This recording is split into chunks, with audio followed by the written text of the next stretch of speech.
Ladies and gentlemen, let's get ready to rumble! In the right-hand corner, we have the Kingdom of Spain. In the left-hand corner, we have the Republic of Italy. Join me today. This is Tax Wars. Who will win and who will fail? And welcome to today's epic gladiator fight with Javier Carrera, Research and Development Associate here at Nomad Capitalist, where we help 7- and 8-figure entrepreneurs go where they're treated best. And what better way to determine where you should go than by having two tax jurisdictions fight it to the death? Who will win? Who will fail? That was the question at the beginning of this video. Let's take a look. So on the right-hand corner, we have our first champion, the Kingdom of Spain. Now, the Kingdom of Spain is a very interesting jurisdiction. Not many out there in the Nomad Capitalist community would view it as a champion, but it turns out the Kingdom of Spain has a little-known tax incentive that does qualify it to fight in the epic tax wars. So in the Kingdom of Spain, we have this little thing called the Beckham Law. And yes, as you may imagine, it does have a relation to soccer player David Beckham. It was originally built for him, but now extends to basically any expat that relocates to Spain under the right circumstances. So what is the Beckham Law in short? The Beckham Law allows a foreigner as well as a Spaniard, provided that they haven't been tax resident in Spain for the past 5 years, to relocate to Spain, provided that the relocation is due to work-related reasons. And this regime essentially gives you 6 years of territorial tax regime within the Kingdom of Spain. So yes, you are able to enjoy the beaches, the great food, the relatively low cost of living by European standards, the awesome dating scene, and more, the mild weather as well, and you are able to essentially work on a territorial tax basis. The Beckham Law, what it does, it treats you as a tax non-resident of Spain for a period of up to 6 years. No controlled foreign corporation rules. You pay zero tax on capital gains of shares or property located overseas that you happen to sell. No tax on your foreign dividends. Absolutely no tax on any foreign interests you may receive. And all of that for a period of 6 years, as I stated earlier. On top of that, Spain makes it relatively easy to take advantage of the Beckham Law. You could perfectly go for a golden visa in Spain and start a local business in Spain and relocate there as the director of that company and claim the Beckham Law. Or alternatively, you could also simply apply for a digital nomad visa in Spain, provided that you comply with all of the necessary criteria. You are able to relocate to the kingdom and essentially take great advantage of the Beckham Law. So if you have companies overseas and you happen to work for your own companies, that can be structured in such a way that you can be granted a digital nomad visa and take advantage of everything that we have mentioned to you before. So far, so good. On top of that, Spain is notorious, for its wealth tax. Obviously very terrible. We don't like the wealth tax. And guess what? Under the Beckham Law regime, the wealth tax only applies to your Spanish assets. Any assets held overseas are completely exempted from the wealth tax. On top of that, you will have simplified tax returns, meaning that you will not have to disclose foreign assets, foreign bank accounts, which makes Spain very attractive for somebody under the Beckham Law. On top of that, if you happen to be a natural-born Ibero-American citizen, so if you're watching this video from Venezuela, Mexico, Argentina, Uruguay, Chile, if you're showing us some love from any of those countries, then you could relocate to Spain under the Beckham Law, and in under 2 years, you are basically able to apply for citizenship. In fact, let me correct that real quick. When you complete 2 full years of lawful residence in Spain, that's when you're going to be able to apply for Spanish citizenship. And more or less, it takes 1 year to fill out the paperwork, and you can become a full Spanish citizen under the Beckham Law. Once the Beckham Law expires, you have your beautiful Spanish passport, which allows you to go anywhere else in the European Union, or frankly, go anywhere else in the world with relative ease, and you would have lived in Spain, lived wonderful experiences, obtained a beautiful passport, and I think it's a very nice deal. Now, unfortunately, if you are American, if you are of any other nationality, obtaining citizenship will take 10 years, and on top of that, it may not be very easy to maintain both your home citizenship and the Spanish one. So here, there is a slight disadvantage to this. Now, if you are French or Portuguese, Spain has established double nationality treaties with these countries. However, if you are from another European country, or if you're American, with the exception of those born in Puerto Rico, who do count as Ibero-Americans, because as you know, Puerto Rico for a long time was part of the Spanish Empire, usually you will have to give up your citizenship in order to become Spaniard. Now, there are ways around it. You can petition a court. Potentially something can be done. done, but usually or generally speaking, you will have to give up your previous passport in order to become a Spaniard. So far, I think great option if you're a Latin American. Very good option if you are not Latin American. Solid arguments on the Spanish corner. Strong gladiator. Now let's see what happens on the Italian side. So in Italy, we don't have a fancy name like the Beckham Law or the Gucci Law or the Dolce & Gabbana Law, unfortunately. But we do have a beautiful lump sum tax regime. Now, the first thing I want to point out is that in the case of Italy, we do have a situation whereby they recently increased the minimum amount of their lump sum tax regime. In fact, let me correct that. The amount of the lump sum tax regime was doubled just a few days ago. So it went from 100,000 euros per annum to 200,000 euros per annum, which already starts Italy off at a disadvantage because we don't like it when they raise our taxes, do we? So that's number one. In terms of citizenship, Italy is much more open to Spain. Italy allows you to hold dual citizenship openly, so that is, again, a major advantage for Italy versus Spain. However, in Italy, working towards citizenship is going to take 10 years in all cases. So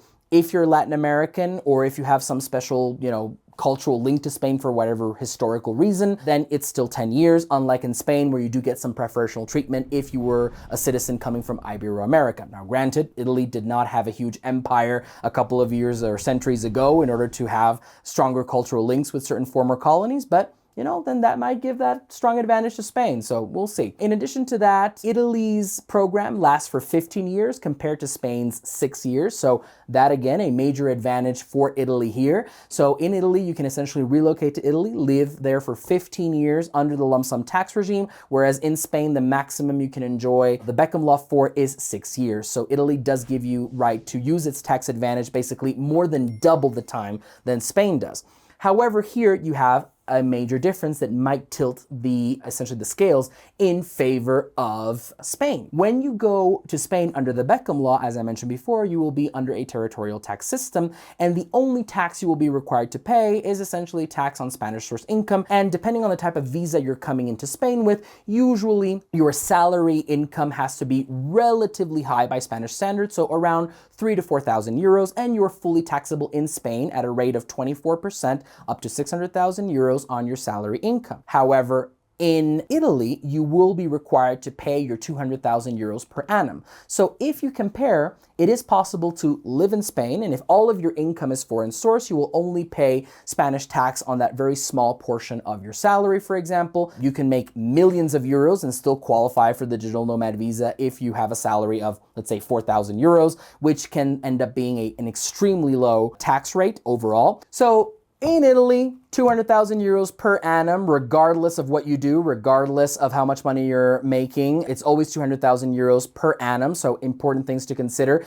And if you don't like paying high taxes like most of our clients out there, like myself included, that may be a bit of a deal breaker for you because 200,000 euros per year, it can be pretty tough. Now, granted, if you're making 20 million euros a year, you might say, I don't care. But for some watching this video, 200,000 euros per year might be a deal breaker, and Spain, with its relatively competitive rate on just a small salary, might be more interesting. Now, in addition to that, the other elements that we should consider is that in the case of Italy, under the lump sum tax regime, you will have access to Italy's wonderful, beautiful, enviable network of tax treaties, and you'll be able to claim a ton of benefits for your investments around the world. So for example, if you're one of my stock guys out there, I love you guys. I know you're always watching the videos, so praise out to you guys. If you relocate to Italy under the lump sum tax regime, you will be able to claim the benefits of, for example, the US-Italy tax treaty and have lower withholding dividend rates on your US stocks. Whereas in Spain, under the Beckham Law, you are specifically excluded from taking benefit of Spain's tax treaty network, which under regular circumstances is pretty cool. But unfortunately, under the Beckham Law, they say, no way, Jose, you're not getting, the double dip benefits here. It's either the Beckham Law or the tax treaties. Unfortunately, if you're under the Beckham Law, the tax treaties go out. If you have a global investment pool, and if you're basically have shares all over the world, you have interests all over the world, then Italy might have a strong advantage here. In addition to that, when it comes to potential considerations in terms of the stability of these different tax regimes,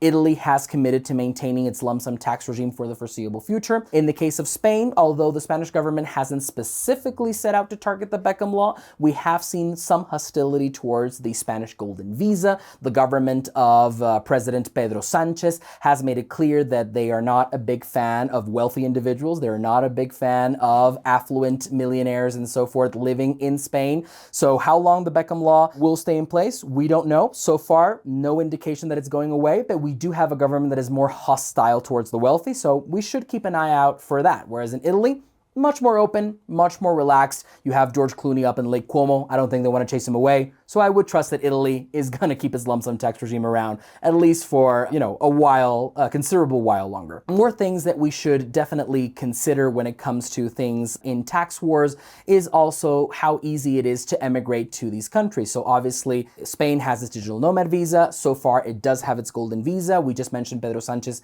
is putting it under pressure, under attack. We're seeing the real estate option might potentially disappear in the near future. As of now, 500,000 euros into Spanish real estate would get you a golden visa. That will very likely go away in the coming months if, there hasn't been a decree already severely limiting it. However, you do have other options. You can pay put 1 million euros rather into a Spanish bank account. In the case of Italy, it is possible to get a golden visa as well, what we call here at Nomad La Dolce Visa, similar to La Dolce Vita. Beautiful Italy, the food, the drink, the weather, you just have to love it.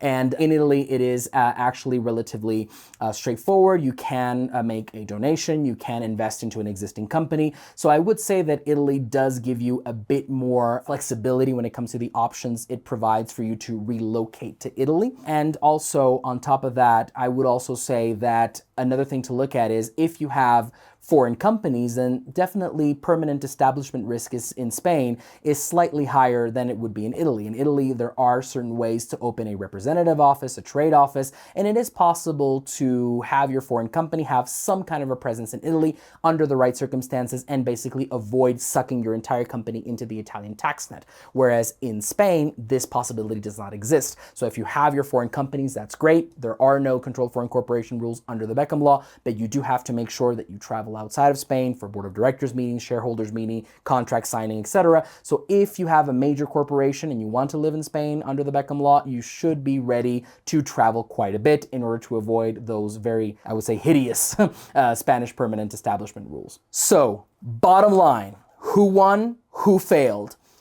The answer, I would say, it depends. And that's why you have to come to Nomad Capitalist to see who won for your particular circumstances. We are all the referees of our own life, and individual circumstances will determine whether Spain is the right fit for you or whether Italy is the right fit for you. If you're Latin American, Spain definitely deserves a second look, whereas Italy might be a plan B. If you're coming from an English-speaking country, then maybe Italy might make more sense. If you are running a company and you have global exposure, then potentially Spain might be interesting through its digital nomad visa. But then again, if you're an investor and you want to take full advantage of tax treaties, Italy might have an advantage. International tax matters are complex. Each individual case is different, and this is why working with somebody like Nomad Capitalist is ideal to help you navigate these dangerous and these very peculiar waters when it comes to special tax regimes, cross-border taxation, multi-jurisdictional tax planning. So we're waiting for you. Nomad Capitalist/apply.